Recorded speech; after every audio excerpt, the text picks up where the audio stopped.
essayons d'inculquer l'amour, la cohésion, l'union à nos enfants. Imposons-leur de s'aimer. Brisons les barrières de discrimination. Oh Jésus, qui est bon comme toi. Personne, Yahweh Jireh, qui est bon comme toi. personne, Papa Yahweh, qui est bon comme toi. Tu personne, es le maître des cieux. Tu es le maître de la la terre. terre, À toi la gloire pour l'éternité.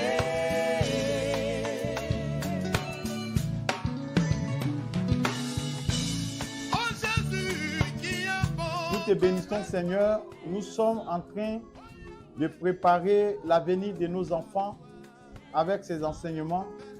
Je prie, Éternel, notre Dieu, que tous ceux qui m'écoutent et ceux qui suivent cette émission, donne-leur, Seigneur, la faveur, la grâce d'élever leurs enfants selon la sagesse de l'Éternel et que ces enfants grandissent pour changer le monde de demain. Au nom de Jésus. Amen. Nous allons voir aujourd'hui un autre sous-thème, la crainte de l'Éternel. Je voudrais qu'on lise ce passage dans le livre de Proverbes 1, verset 1 à 7. Lisons ensemble. Proverbe de Salomon, fils de David, roi d'Israël. Pour connaître la sagesse et l'instruction, pour comprendre les paroles, l'intelligence, pour recevoir des leçons de bon sens, de justice, d'équité et de droiture, pour donner au simple discernement, aux jeunes hommes, de la connaissance et de la réflexion, que le sage écoute et il augmentera son savoir. Et celui qui est intelligent acquérera de l'habileté. Pour saisir le sens d'un proverbe ou d'une énigme, des paroles des sages et de leurs sentences, la crainte de l'Éternel est le commencement de la science. Les insensés méprisent la sagesse et l'instruction. Ce qui m'intéresse ici, la crainte de l'Éternel est le commencement de la science. Celui qui veut que ses enfants soient sages, c'est la crainte de l'Éternel, le commencement de la sagesse, le commencement de l'intelligence, le commencement de la bonne éducation commence par la crainte de l'Éternel. Bien-aimés, bien-aimés, si aujourd'hui nous voulons régler la génération future, nous devons leur inculquer la crainte de l'Éternel. Parce que l'Éternel est redoutable. Nous ne sommes pas des parents qui sont omniscients, omniprésents, omnipotents. Comme je le disais autrefois, nous n'avons qu'un petit temps avec nos enfants. Souvent même, nous n'avons même pas du tout de temps avec nos enfants. On n'a même pas le temps de rester avec nos enfants, de les éduquer, de les inculquer la bonne éducation. Donc, qu'est-ce qu'il faut faire? Qu'est-ce qu'il faut faire? Surtout que nous ne sommes pas partout à la fois. Nous ne sommes pas à l'école avec nos enfants. Nous ne sommes pas dans les universités avec nos enfants. Nous ne sommes pas, à tout moment avec nos enfants. Qu'est-ce qu'il faut? Qui est en permanence, qui est omniscient, omniprésent, omnipotent avec nos enfants? Qui est tout le temps avec nos enfants et qui peut agir et maîtriser leur conscience? Je crois que c'est l'Éternel. Si nous inculquons à nos enfants la crainte de l'Éternel, alors, quand ils seront seuls, ils vont se rappeler de la crainte de l'Éternel et se détourner de la mauvaise voie. Pourquoi? Parce que celui qui est omniscient, ils vont tout de suite penser à lui et ne pas faire ce qui est bêtise. Raison pour laquelle, bien-aimés, je voudrais que vous inculquez à vos enfants la crainte de l'Éternel. Souvent, quand nous allons à l'église, nous pensons que les enfants vont nous gêner pendant le culte. Alors, nous les garons quelque part dans une salle où on doit les distraire et nous allons faire un meilleur culte. C'est une erreur. Il faut avoir un culte des enfants. Il faut éduquer déjà les enfants spirituellement parlant nous les parents à la maison, nous devons prier avec les enfants. Nous devons leur expliquer les bienfaits de la connaissance de Christ.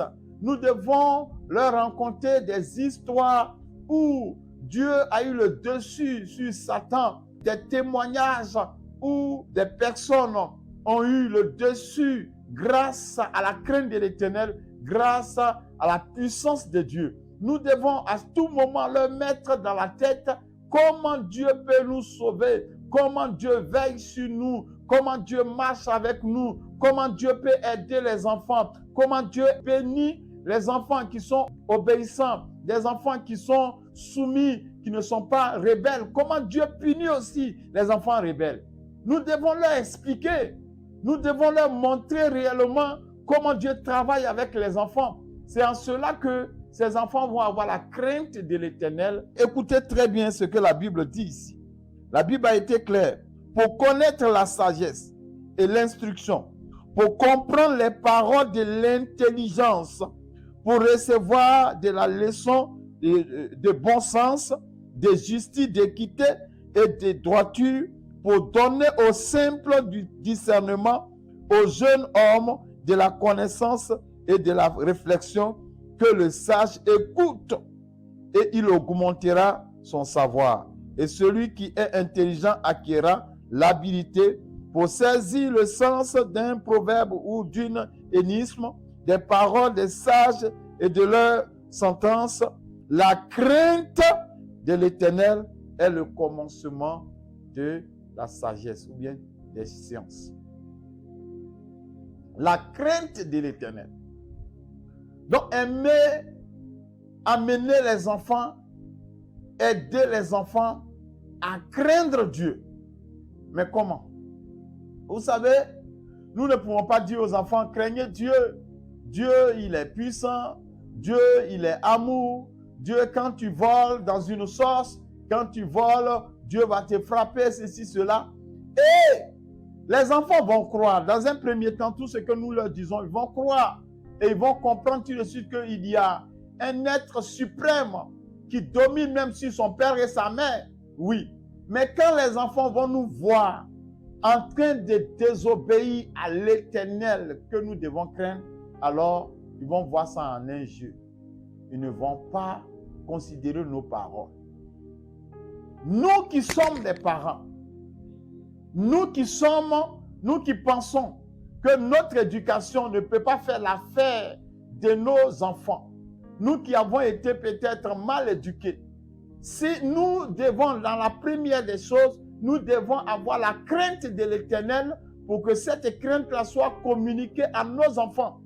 Mais si nous ne craignons pas Dieu, celui qui ne craint pas Dieu, c'est celui-là qui peut injurer son mari. Celui qui ne craint pas Dieu, c'est celui-là qui ne prie pas avant de dormir, avant de manger. Les enfants vont nous observer dans nos actes. Donc nous devons d'abord craindre l'Éternel.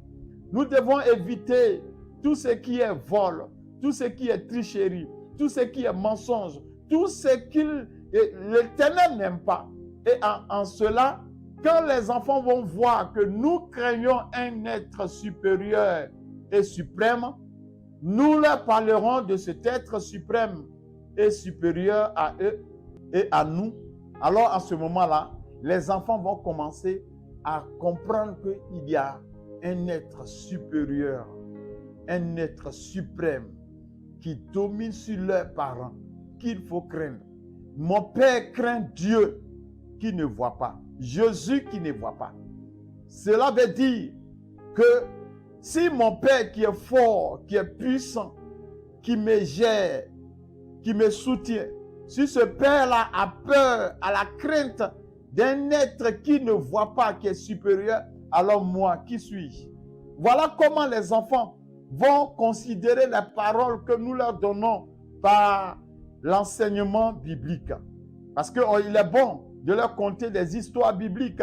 Il est bon de prier avec eux. Il est bon de prier pour eux. Mais comment il faut inculquer la crainte de l'Éternel aux enfants? C'est en nous-mêmes commençant à craindre l'Éternel. Comme je l'ai dit dans le début ici, la crainte de l'Éternel, le fait de chercher l'Éternel de tout mon cœur, en fouillant dans la Bible, en écoutant les prédications, automatiquement, j'ai fini à comprendre que la Bible est la solution de l'éducation.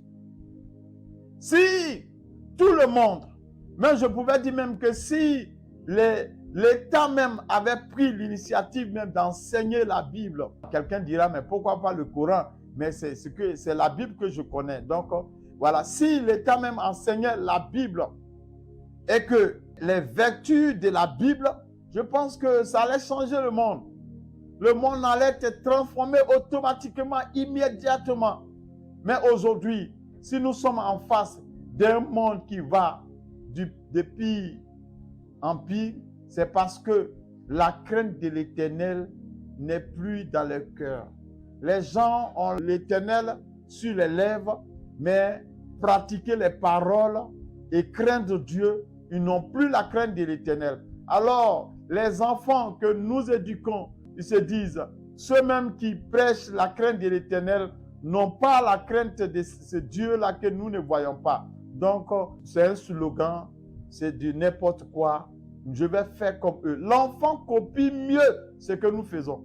Donc, ne disons pas que nous allons dire aux enfants, craignez l'Éternel. Et nous n'allons pas craindre l'Éternel. Si nous craignons l'Éternel, si nous obéissons à l'Éternel, si nous ne sommes pas rebelles à l'Éternel, vous allez voir que nos enfants vont suivre le chemin que nous avons tracé.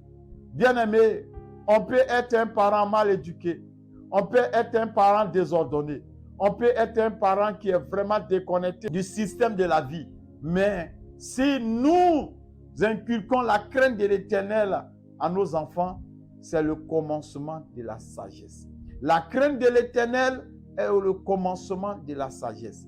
Craignons Dieu et inculquons à nos enfants de craindre l'Éternel. Que Dieu nous bénisse. Je vais prier. Seigneur éternel, notre Dieu, toutes ces personnes qui encore sont dans une situation de désobéissance, ramène-leur à la crainte de l'Éternel et qu'ils inculquent à leurs enfants la crainte de l'Éternel. Beaucoup d'enfants aujourd'hui n'arrivent pas à obéir à leurs parents parce que pour eux, il n'y a rien qui peut les arrêter, qui peut les sanctionner. Merci Seigneur éternel, notre Dieu, de les ramener au pas. Merci Seigneur éternel, de donner à ses parents de craindre l'Éternel, afin que ce monde-là soit réglé et que la nouvelle génération, la génération future, soit vraiment dans une position de droiture au nom de Jésus. Amen. Oh mon Dieu, il n'y a personne comme toi. Oh Yahweh, il n'y a personne comme toi. Toi qui as fait